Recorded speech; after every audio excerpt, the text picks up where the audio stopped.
Ever been hit by that wave of stickiness when you walk outside on a muggy day? Yeah. Or maybe you felt your teeth chatter unexpectedly when a breeze kicks up. Definitely. And who hasn't had that energy tank hit empty after like a sugary treat? That mid-afternoon slump. Classic. Yeah, right. These might seem like just random little things our bodies do, but get this, they're all tied together by this incredible constant balancing act happening inside us. It's fascinating, isn't it, how these everyday feelings, too hot, too cold, that sugar crash, are actually our bodies working nonstop behind the scenes, all to maintain a stable internal environment. Exactly. And that's what we're diving into today. Homeostasis. We're going to unpack this amazing system our bodies use to stay, on an even keel. And we're using Endocrine System and Homeostasis.pdf as our guide. Right? That's the one. Yeah, and this document gives us a really solid look at how we achieve this internal stability. It covers, everything from the endocrine system itself. The glands, the hormones. The glands, the hormones, those really important feedback loops. And then it breaks down specific regulations like temperature, water, salt. Glucose, CO2. Yeah. It's all in there. It is. So our mission for you today, the learner, is to get a solid, clear understanding of the core ideas behind homeostasis and the vital role the endocrine system plays. We're aiming for those aha moments, the surprising connections that just make things click. Right, without it feeling like a heavy science lecture. We want you to finish this feeling genuinely well-informed, maybe even a bit amazed by what your body does literally every second. Absolutely. Okay, so let's kick things off. What exactly is homeostasis? Well, put simply, homeostasis is the process of keeping our internal environment. So we're talking our blood and the fluid around our cells, keeping that stable. Stable despite what's happening outside. Exactly. Despite external changes. And this constant internal balance, it's absolutely vital for our health, for, everything to function correctly. And who's the main player making sure all this balancing happens? You mentioned the endocrine system. Yeah, the endocrine system is a key orchestrator here. It's all about chemical coordination and regulation. Using hormones. Using hormones as its primary tools, yes. These hormones come from various glands, get released straight into the bloodstream. Oh.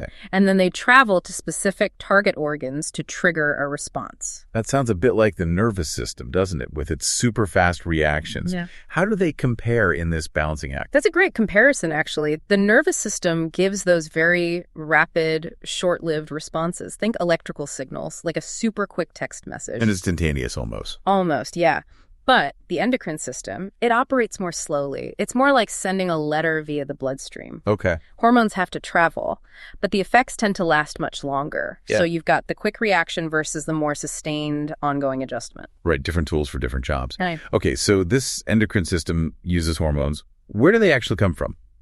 The source mentions secretory glands, exocrine, and endocrine. What's the deal there? Yeah, the key difference is ducts, or the lack of them. Ducts. Like little tubes. Exactly. Exocrine glands have ducts. They release their stuff into a specific cavity or onto a surface. Think tear ducts, salivary glands releasing saliva into your mouth. Sweat glands, too. Sweat glands, yeah. Those are all exocrine. Got it. So endocrine glands are ductless. Ductless, exactly. They release their hormones directly into the bloodstream. No tubes needed. And examples would be? Our source mentions the pituitary gland, think ADH for water balance, the thyroid gland, with TSH for metabolism, and the pancreas, releasing insulin for blood sugar. Ah, the pancreas. The source points out it's kind of a 2-for-1 deal, right? Does both. It really does. It's fascinating. As an exocrine gland, it pumps out digestive enzymes into the small intestine, helps break down food. Okay. But as an endocrine gland, it releases those crucial hormones, insulin and glucagon, straight into the blood. To manage blood sugar. Precisely. Handles digestion and metabolic control. Pretty efficient design. Okay, so we've got these endocrine glands dotted around, releasing hormones. Figure 3 in the source gives a good visual. Looks like quite the network. It really is. And these glands release a whole range of hormones into the blood. They travel to specific target sites, do their job. But it's important to remember they don't work in isolation. They interact. Oh, definitely. Often in complex ways. Sometimes they work together synergistically. Other times they have opposing effects, like antagonists, to really fine-tune the balance. And these hormones themselves, the source calls them organic messengers. What does that mean, basically? It's a good description. Hormones are essentially chemical messengers. Most are proteins, though some, like steroid hormones, are lipids, fats. Okay. They're incredibly potent. You only need tiny amounts. And like you said, their effects tend to last longer than nerve signals. But the source also warns.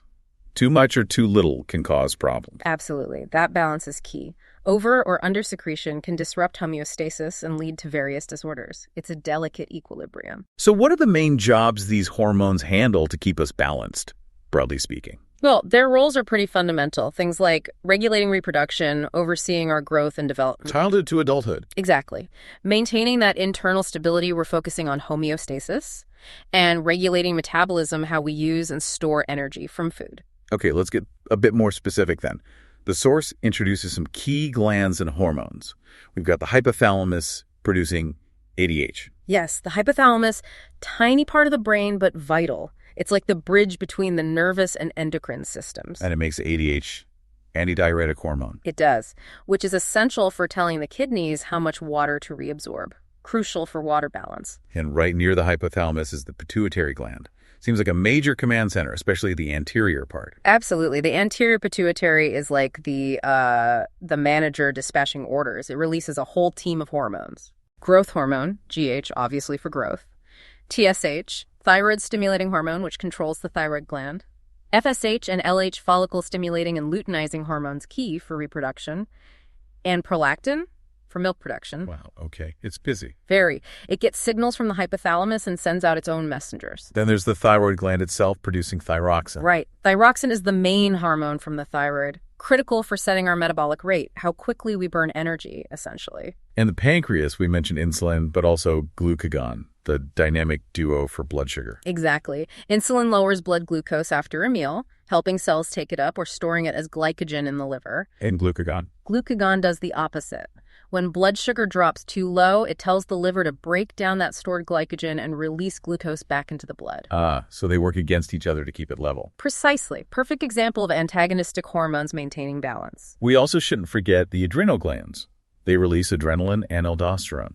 Yeah, adrenaline, everyone knows, that fight or flight rush, right? Prepares you for action, increases heart rate, blood flow. Got it. And aldosterone. Aldosterone is more about long-term balance. It helps regulate sodium and potassium levels in the blood. Which affects fluid balance and blood pressure. Exactly. Works closely with ADH in that sense. And finally, the reproductive glands. Ovaries in females, tests in males. Right. Estrogen and progesterone from the ovaries, testosterone from the testes, primarily responsible for sexual development, reproductive functions, puberty. Right. The works. It really is an intricate, interconnected system. All working together to keep that internal environment stable. It definitely sounds like it. Now, all this talk of balance brings us to something crucial in the source. Negative feedback. Figure 7 shows it. What's the basic idea? Negative feedback is, well, it's fundamental for homeostasis. Think of it like a thermostat in your house. Okay. The temperature drops below the set point, the furnace kicks on. Temperature rises above the set point, the furnace shuts off. Right. It corrects the change. Exactly. It opposes the initial change to what things back to the set point or the normal range. In the body, one hormone might trigger the release of another. And that second hormone then signals the first one to, back off.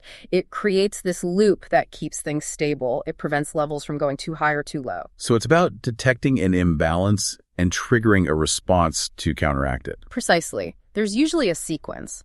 A receptor detects the imbalance, alerts a control center. Like the hypothalamus or pituitary? Often, yes. The control center responds, sends a message to an effector, the target organ. The effector takes action to oppose the imbalance, and boom, balance is restored. And the source stresses this is essential for homeostasis. Absolutely critical. It's the main way the body maintains that constant internal state for so many different things. And Table 5 in our source lists some of those key things: water levels, salt, CO2, glucose, thyroxine, body temp. Why is each one so critical? Well, take water. Essential for all chemical reactions, fluid balance, salt levels. They affect osmotic pressure, how water moves in and out of cells, super important. Right. CO2 affects blood pH. Our enzymes are incredibly sensitive to pH changes. Glucose, that's our main fuel, needs stable levels for energy. And thyroxine sets the metabolic speed. Exactly. And body temperature directly impacts how well our enzymes work. Too high, they can denature, break down. Too low, they slow right down. Everything needs to be in that Goldilocks zone. Okay, so we know what needs regulating and why. Let's look at some specific examples of negative feedback. Osmoregulation water balance, Figure 8, Table 6. What happens when we're low on water? Dehydrated. Okay, so when water concentration drops, special cells in the hypothalamus, osmoreceptors, detect this. They sense the saltiness, basically. Sort of, yeah. They sense the change in water concentration. This prompts the hypothalamus to tell the pituitary gland, release more ADH. Antidiuretic hormone again. Yep. ADH travels to the kidneys. It makes parts of the kidney tubules, the distal tubules and collecting ducts more permeable to water. So they reabsorb more water back into the blood. Exactly. Less water ends up in the urine, more stays in the body, so you produce less, more concentrated urine, and your body conserves water. That feeling of thirst, that's part of this whole response kicking in. Makes sense. And if we drink too much water? The opposite happens. Osmoreceptors detect the high water level, signal the pituitary to release less ADH. Kidneys become less permeable. Right. Less water gets reabsorbed, more stays in the filtrate, and you produce more dilute urine to get rid of the excess. Yep. Balance restored. Okay. Next, salt concentration. Figure 9, table 7. Similar loop. Similar idea, different hormone. Kidneys are key again. If sodium levels in the blood drop too low, receptor cells in the kidneys sense it. And they signal. The adrenal glands, to release aldosterone. Aldosterone, what does it do? Aldosterone tells the kidneys to reabsorb more sodium ions back into the blood from the fluid that's about to become urine. So less salt lost in urine, more kept in the body. Precisely. Brings sodium levels back up. And if salt levels are too high... Let me guess. Less aldosterone. You got it. Kidneys detect high salt, adrenal glands release less aldosterone, kidneys reabsorb less sodium, more gets excreted. Think about feeling bloated after a really salty meal. That's your body dealing with that excess salt. Interesting. Okay, CO2 levels. Figure 10, table 8. How do we manage that? Seems linked to breathing. It is. CO2 is a waste product of making energy in our cells. When it dissolves in blood, it forms carbonic acid, making the blood slightly more acidic, lowering the pH. And our body doesn't like that? Not significant changes, no. Special chemoreceptors, mainly in our carotid arteries, are super sensitive to this drop in pH, this rise in CO2. What do? They send urgent signals to the medulla oblongata in the brainstem, the breathing control center. Okay. The medulla then stimulates the breathing muscles and the heart. So you start breathing faster and deeper, your heart rate increases. To blow off more CO2. Exactly. You exhale more CO2, bringing blood levels down and restoring the normal pH. It's a rapid response. Right. Now, energy, blood glucose, figures 11 and 12, table 9, insulin and glucagon again. The pancreatic superstars, yes. After a meal, blood glucose rises. Beta cells in the pancreas and the islets of Langerhans release insulin. And insulin acts like a key. In a way, it tells the liver and other body cells to take up glucose from the blood, use it for energy, or store it as glycogen, mainly in the liver. So blood glucose goes down. Correct. Now, if blood glucose drops too low, maybe you skipped a meal. Oh. Then the alpha cells in the pancreas release glucagon. The opposing hormone. Right. Glucagon mainly targets the liver, telling it, break down that stored glycogen back into glucose. And then release it into the blood. And release it. So blood glucose levels rise back up. It's this constant push and pull, keeping glucose in a really narrow, healthy range. Very elegant. Okay, then thyroxine levels. Figures 13, 14, table 10. Pituitary thyroid loop. That's the one. If thyroxine levels in the blood dip too low, the pituitary gland detects it. And releases more TSH, thyroid-stimulating hormone. Exactly. TSH travels to the thyroid gland, stimulates it to produce and release more thyroxine. Thyroxine levels rise. And as they rise back to normal, this feeds back to the pituitary. The pituitary says, okay, enough TSH for now, and reduces its secretion. Preventing too much thyroxine. Right. And if thyroxine gets too high, the pituitary releases less TSH right away, telling the thyroid to slow down production. The source also mentions iodine is crucial here. We need it from our diet to actually make thyroxine. Good point. Okay, last big one, thermoregulation, body temperature. Right. Figures 18, 19, table 14. This is something we feel every day.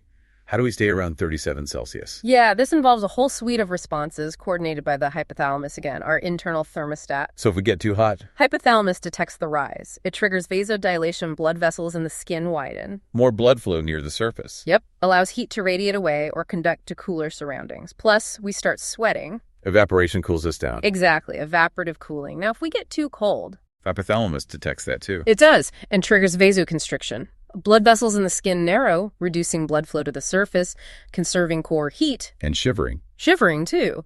Those are involuntary muscle contractions, and muscle activity generates heat, warms us up. And of course, the source mentions conscious behavior. Like putting on a jumper or finding shade. Exactly. Those are part of thermoregulation too. It's amazing how many systems work together. Yeah. But what happens when things go wrong? The source mentions endocrine disorders. Tables 11, 12, 13, figures 15, 16, 17. Yeah, unfortunately, disruptions in hormone secretion too much, hypersecretion or too little, hyposecretion can throw off homeostasis and cause various disorders. Examples? Well, the source mentions pituitary issues related to growth hormone. Too much in childhood leads to gigantism. Too little causes dwarfism. Too much in adulthood causes acromegaly, where bones in the hands, feet, and face enlarge. And thyroid disorders. Hyperthyroidism, too much thyroxine, often linked to goiter, that enlarged thyroid gland. Symptoms can be weight loss, anxiety, rapid heartbeat. Hypothyroidism, too little thyroxine, can cause cretinism in infants if untreated, leading to developmental issues. In adults, it's called myxoedema, leading to slowed metabolism, fatigue, weight gain. And diabetes. That's a big one related to the pancreas, right? A major one, yes. Diabetes mellitus, characterized by hyperglycemia, persistently high blood glucose. Two main types. Type 1, where the body basically doesn't produce enough insulin, often an autoimmune thing where the body attacks its own pancreatic cells, requires insulin injection. Okay, and type 2? Type 2 involves insulin resistance. The body makes insulin, maybe even a lot initially, but the cells don't respond to it properly. Often linked to lifestyle factors, though genetics play a role too. And the source mentions long-term problems with diabetes. Yeah, uncontrolled high blood sugar over time can damage blood vessels, nerves, kidneys, eyes. Serious complications. It really highlights just how vital that precise glucose regulation is. It's quite sobering, isn't it? Realizing how critical these automatic processes are. It really makes those aha moments hit home.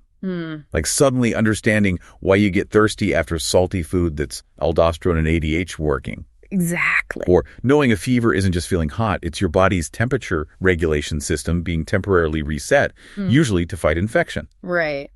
Understanding these systems gives you such a deeper appreciation for, well, the body's resilience, its interconnectedness, how finely tuned everything is to keep us going in a changing world. So, to wrap things up, we've taken a real deep dive into homeostasis, that absolutely essential balancing act. We've seen the endocrine system, its glands and hormones, as a central player. Using those elegant negative feedback loops to maintain stability. And we've touched on what happens when that balance is disrupted, leading to disorders. Yeah. And thinking about this incredibly intricate balance, it makes you wonder, doesn't it? What about subtle everyday things? Things we might not even realize affect these systems. Like what? I don't know. Maybe the impact of chronic stress. Or our sleep patterns. Or even when we eat our meals, not just what we eat. Could they be influencing homeostasis in ways we don't fully appreciate? That's actually a really interesting question. Definitely some food for thought there. Indeed. Well, thank you for joining us on this deep dive into the incredible world of homeostasis.